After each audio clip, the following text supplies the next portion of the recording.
Welcome to this video on Zero Trust Architecture. We will explore this modern guide to staying safe online and understand why it is essential for current cybersecurity needs. The core concept of Zero Trust is simple: never trust, always verify. This means no user or device is trusted by default, even if they are inside the network.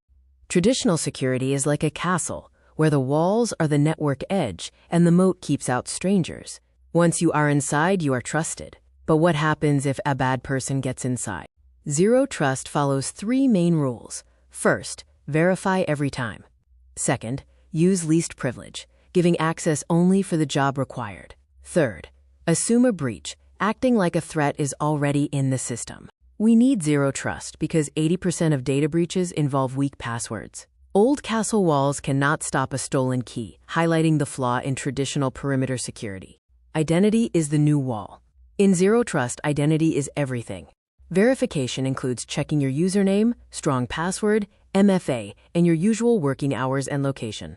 Zero Trust also focuses on checking the device. We verify if the device is healthy, with the latest updates and screen lock turned on. We also ensure it is an authorized, official device. The principle of least privilege means users only get the access they need. For example, a janitor and an accountant have different access. This limits a bad person's ability to move laterally. The impact of Zero Trust is significant. Traditional security takes 280 days to detect and contain a breach, while Zero Trust takes 180 days. Zero Trust catches bad actors 100 days faster. The journey to Zero Trust involves 4 steps. Identify your most important data, see who uses it, set up rules for every login request, and monitor and improve daily.